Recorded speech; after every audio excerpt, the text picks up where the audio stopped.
থেকে ক্ষমতায় এসেছে আওয়ামী লীগের ভোটের মাধ্যমে। তাদের সাথে একটা আওয়ামী লীগের অলিখিত চুক্তি ছিল। আওয়ামী লীগের বিভিন্ন নেতাকর্মীরা, ইভেন শেখ হাসিনা পর্যন্ত দেশের বাইরে বসে এখন এই কথাগুলা বলে। তো এর মধ্য দিয়ে এখন সবচেয়ে বড় যে সমস্যাটা হয়েছে আমার জুলাইয়ের যোদ্ধাদের, শহীদ পরিবারদের, যে অভ্যুত্থানের পরে এই নতুন সরকারটা যখন গঠন করলো, তারপর থেকে আমরা দেখতে পেলাম সেই অলিখিত চুক্তির কারণে যারা ওই জুলাই যোদ্ধাদের উপরে অভ্যুত্থানের সময় আক্রমণ করেছিল, যারা আমাদের শহীদ ভাইদের হত্যার জন্য দায়ী, তাদের অনেক দাগী আসামিরা এখন জামিন পেয়ে যাচ্ছে।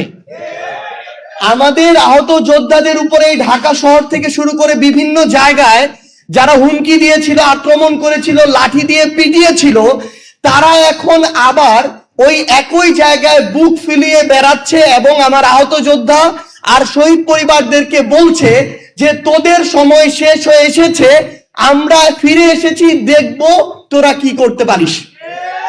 এইরকম হুমকির মধ্য দিয়ে আমার শহীদ পরিবাররা যাচ্ছে, আমার জুলাই যোদ্ধারা যাচ্ছে। আমরা বিএনপিকে আহ্বান করব যে আপনারা যদি আপনাদের জায়গা থেকে মনে করেন যে আপনারা বিরোধী দলের কবর খুঁড়বেন, আবার নিজেরা সংসদীয় স্বৈরতন্ত্রের পথে হাঁটবেন, তাহলে মনে রাখবেন ওই কবরের আপনাদের জায়গাটা হবে সবার আগে। এবং শহীদ পরিবার এবং আহত যোদ্ধাদের সর্বশেষ একটা কথাই বলবো যে আপনারা দয়া করে কোনো কিছুর বিনিময়ে, কোনো কিছুর বিভিন্ন ধরনের তারা তাদের জায়গা থেকে আমরা দেখাচ্ছি, আপনাদেরকে আশা দেখাচ্ছে, লোভ দেখাচ্ছে, দয়া করে এগুলোর বিনিময়ে বিভাজিত হয়ে সামগ্রিকভাবে আপনাদের যে আকাঙ্ক্ষাটা, এটাকে ক্ষতিগ্রস্ত করবেন না। কারণ এই আকাঙ্ক্ষা যদি ক্ষতিগ্রস্ত হয়, বাংলাদেশ ক্ষতিগ্রস্ত হবে, আর বাংলাদেশ ক্ষতিগ্রস্ত হলে আপনিও বাংলাদেশের অংশ, আপনিও এটা হবেন। আমরা আপনাদেরকে কোনো দলের ব্যানারে দেখতে চাই না। আমরা চাই সকল শহীদ পরিবার এবং আহত যোদ্ধারা একসাথে যে আকাঙ্ক্ষা নিয়ে আপনাদের পরিবারের মানুষগুলো জীবন দিয়েছে, আপনারা ওই আকাঙ্ক্ষার পক্ষে থাকুন। যদি আমরা এর পক্ষে কথা বলি তাহলে আমাদের পক্ষে কথা বলতে পারেন, যদি আমরা বিপক্ষে কথা বলি তাহলে প্রয়োজনে আমাদের বিপক্ষে কথা বলবেন। সবাই ভালো থাকবেন, দোয়া করবেন। আসসালামু আলাইকুম ওয়া রাহমাতুল্লাহ। সম্মানিত শহীদ পরিবারের সদস্যবৃন্দ, জুলাই যোদ্ধারা, আমরা একটু ক্ষমা চেয়ে নিচ্ছি। আমাদের অনেক শহীদ পরিবারের সদস্যবৃন্দ এবং জুলাই যোদ্ধারা কথা বলতে চেয়েছিলেন, কিন্তু সময়ের অভাবেই মূলত আমরা সেই সুযোগটা আপনাদেরকে দিতে পারিনি। এই জন্য আপনারা এই বিষয়টা ক্ষমা সুন্দর দৃষ্টিতে দেখবেন। এ পর্যায়ে আমাদের বক্তব্য রাখার জন্য অনুরোধ করছি বাংলাদেশ ডেভেলপমেন্ট পার্টির সম্মানিত সভাপতি অ্যাডভোকেট আনোয়ারুল ইসলাম।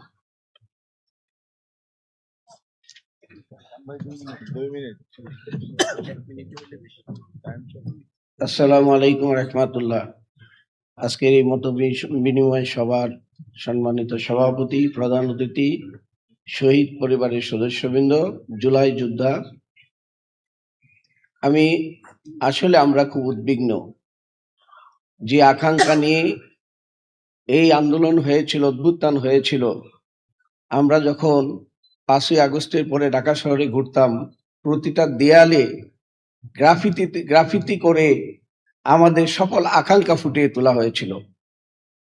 আমার বেলি রোডের একটা গ্রাফিতি এখন মনে পড়ছে, আমরা স্বাধীনতা এনেছি, সভ্যতাও আনবো।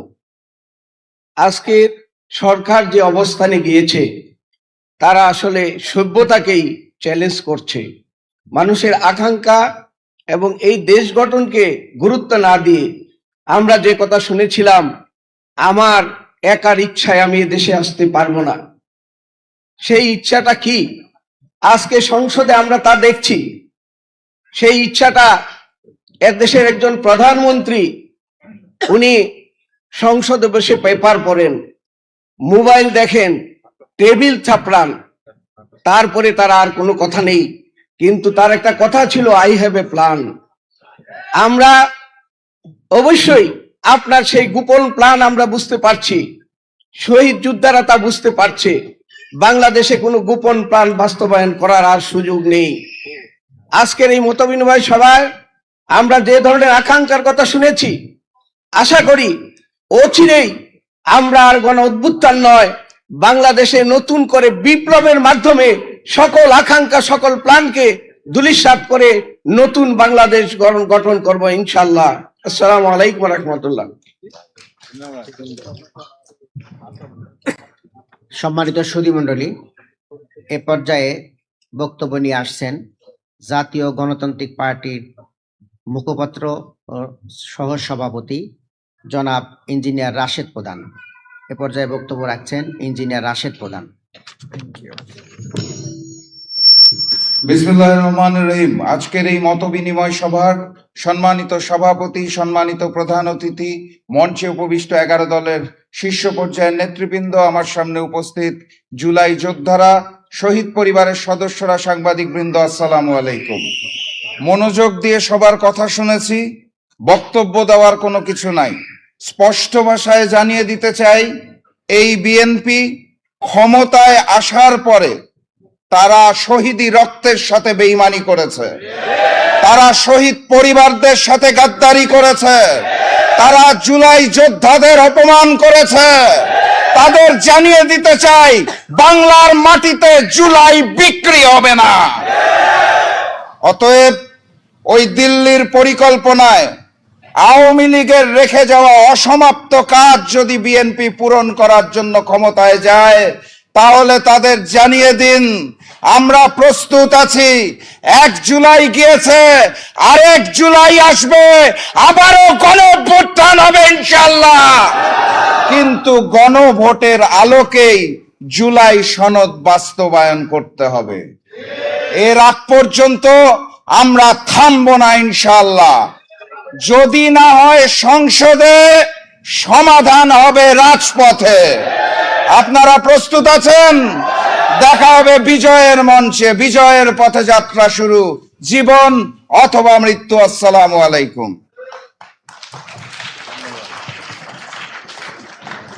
সম্মানিত উপস্থিতি, আমাদের মধ্যে উপস্থিত আছেন জুলাই আন্দোলনের অন্যতম সম্মুখ সারির যোদ্ধা, এনসিপির অন্যতম নেতা নাসির উদ্দিন পাটোয়ারি। এই পর্যায়ে বক্তব্য রাখার জন্য অনুরোধ করছি বাংলাদেশ লেবার পার্টির সম্মানিত চেয়ারম্যান ডাক্তার মুস্তাফিজুর রহমান ইরা।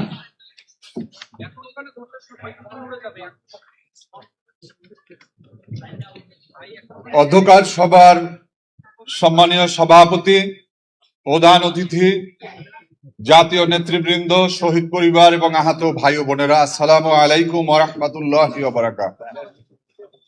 আমরা দীর্ঘক্ষণ যাবৎ শহীদ পরিবারের এবং আহত ভাইদের বক্তব্য শুনেছি।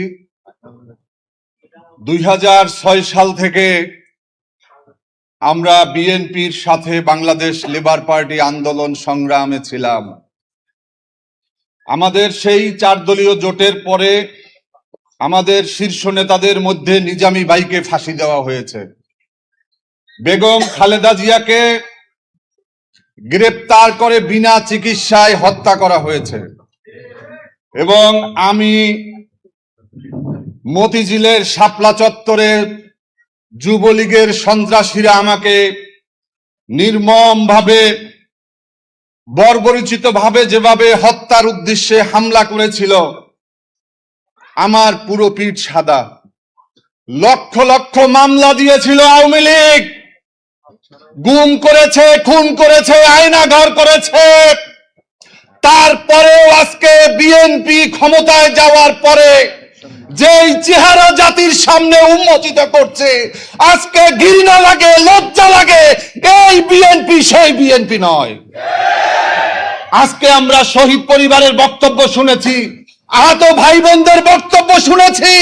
তারা কোনো পয়সা চায় নাই, তারা কোনো টাকা চায় নাই, তারা চাকরি চায় নাই, তারা শুধুমাত্র চেয়েছে যে শহীদদের বিচার করতে হবে, বাংলাদেশে যেন কোনো ফ্যাসিবাদ তৈরি না হয়।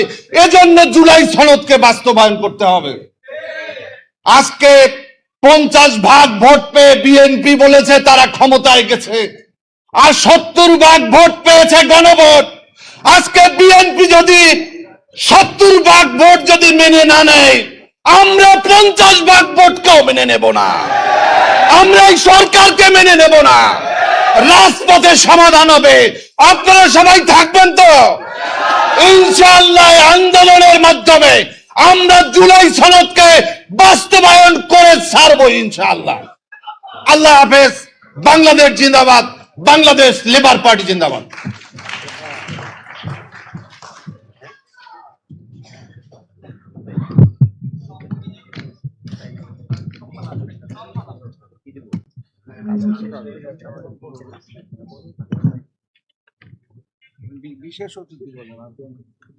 সম্মানিত উপস্থিতি, শহীদ পরিবার এবং জুলাই যোদ্ধাদের সাথে আজকের এই 11 দলীয় ঐক্যের মত বিনিময় অনুষ্ঠানে এ পর্যায়ে বিশেষ অতিথির বক্তব্য রাখার জন্য অনুরোধ করছি বাংলাদেশের গণমানুষের প্রিয় সংগঠন বাংলাদেশ জামাত ইসলামীর সম্মানিত সেক্রেটারি জেনারেল সাবেক এমপি অধ্যাপক মিয়া গোলাম পরোয়ার। এখন বক্তব্য রাখবেন অধ্যাপক মিয়া গোলাম পরোয়ার।